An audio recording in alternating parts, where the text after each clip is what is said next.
Welcome back to another video. This is my final reaction to HBO's A Night of the Seven Kingdoms ahead of its premiere on Sunday, January 18 at 10 p.m. Eastern Standard Time on HBO, with streaming available on Max. As most of you already know, the 6-episode season is an adaptation of George R.R. Martin's Tales of Dunk and Egg novellas, with costumes designed by Irish costume designer Lorna Marie Mugan.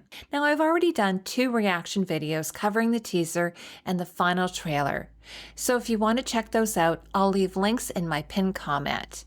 And since I've already reacted to many of the costumes shown in the teaser, trailer, and still images, I won't repeat too much of what I've already covered in those earlier videos.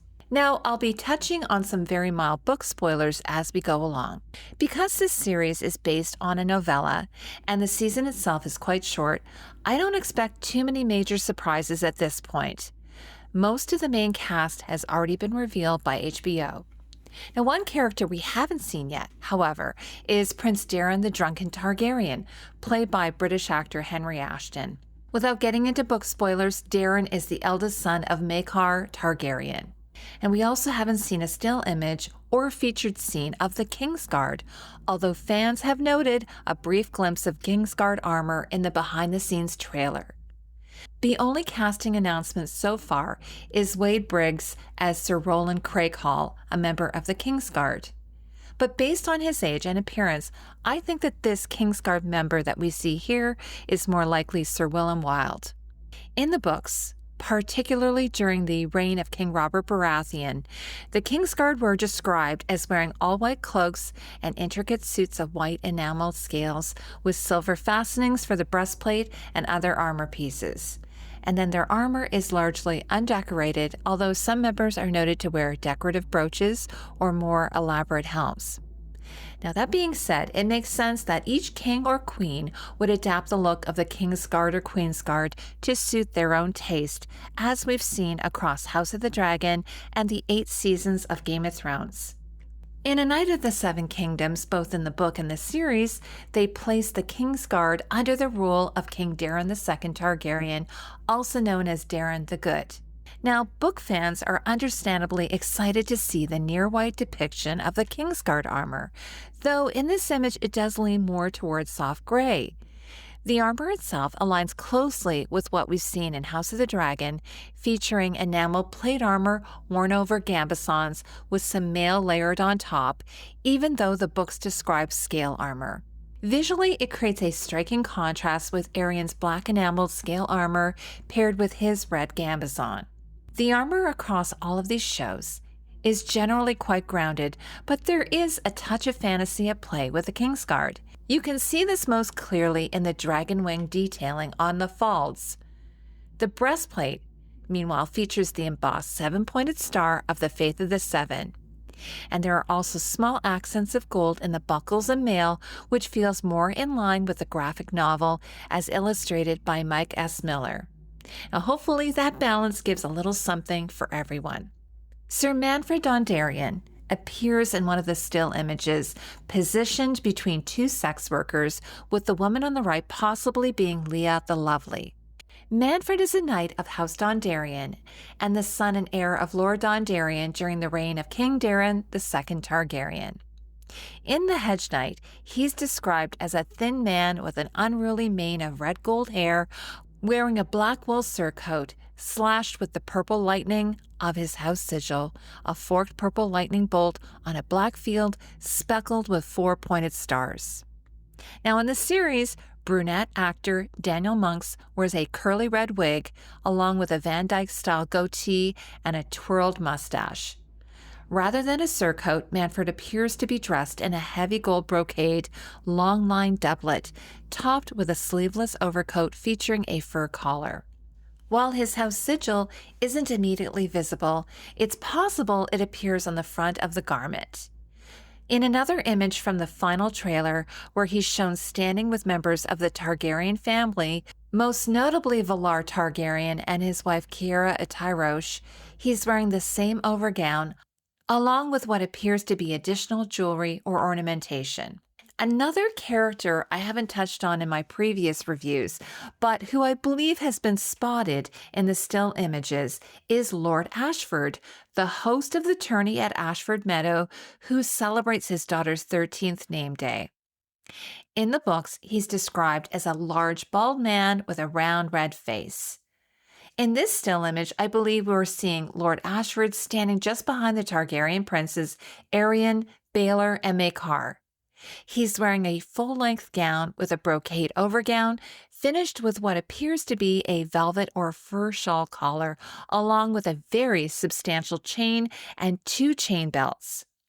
The belts themselves look like imports from Essos. Now, the woman standing directly behind him may be Lady Ashford. Overall, Lord Ashford's costume strongly reminds me of the Renaissance-inspired styling we saw with Sir Simon Strong in House of the Dragon. In behind-the-scenes images, House Ashford's men-at-arms can be seen holding back the crowd during the tourney. They're wearing cloaks bearing the house sigil, a white sun and chevron on an orange field. I'd like to take a moment to thank my patrons. Your support makes these deep dive analyses possible. And if you'd like to join and get access to bonus content, sneak peeks, and updates, the link is in the description below. Now back to the video. There's a still image, likely from a flashback scene, of English actor Danny Webb as Sir Arlen of Pennytree, a hedge knight and the former master of Dunk. In this shot, Sir Arlen is wearing a woven leather tabard over a gray linen shirt, very similar to Dunk's own, and he's holding his long sword and a battered oak shield bearing his winged chalice sigil. A few characters I've previously touched on, but only seen in limited visuals, are Steely Pate, a blacksmith from the Reach, and Sir Lionel Baratheon, known as the Laughing Storm. The behind-the-scenes video gives us much clearer looks at their costumes. Now, the show has slightly moved away from the book description of Steely Pate, who is said to stand no more than 5 feet tall. While he isn't quite that short on screen, he does appear to be about a head shorter than Dunk. What appears to have carried over from page to screen, though, are his huge hands, thick chest, arms covered in coarse black hair, and his black beard. In the book, the only mention of Steely Pate's clothing is a short leather cloak. In the series, however, he seems to be wearing a boiled leather cuirass fastened at the shoulders and sides, likely meant to protect his torso while forging and shaping metal. Below that, he wears a long split pleated skirt topped with a leather and suede overskirt, along with long rugged leather cuffs. It feels like a practical costume built from scrap leather he's accumulated over the years. In the behind-the-scenes footage, Daniel Ings, who plays Lionel Baratheon, who is almost certainly going to be a fan favorite, is shown in his noble costume. He's wearing this lustrous black cloth or possibly leather tunic, silk-screened with a black stag motif, and then layered over a fitted black shirt embroidered along the collar and opening. The overcloak, as I've mentioned in my previous video, is made from a heavy gold brocade with a high collar at the back, but I'm especially excited to see the metalwork on the shoulders that secures the heavy chain. The design team has come up with some very distinctive fasteners, something we've also seen in the costumes for Maekar and Baelor Targaryen. Now, when Lionel's not jousting, he's wearing a gold-quilted gambeson bound in black, drawing directly from his house sigil of a crowned black stag on a field of gold. The gambeson looks like velvet, though it may actually be suede. And he finishes the look with a black cummerbund or obi-style sash topped with a black leather belt that holds his sword, which features a stag horn pommel just above the grip. And his cavalier look is finished off with one gold charm hoop earring worn on his left ear. In the behind-the-scenes video, Lionel's squire, dressed in Baratheon colors, can also be seen holding Lionel's antlered great helm. Let me know in the comments what you're most excited to see in the show. And with the premiere airing on January 18th, I'll hope you join me, along with some of my fellow creators, on Thursday, January 22nd at 8 p.m. Eastern Standard Time for our Night of the Seven Kingdoms live stream following the episode. We'll be streaming weekly. Thank you so much for spending time with me. I'll see you all in the next video.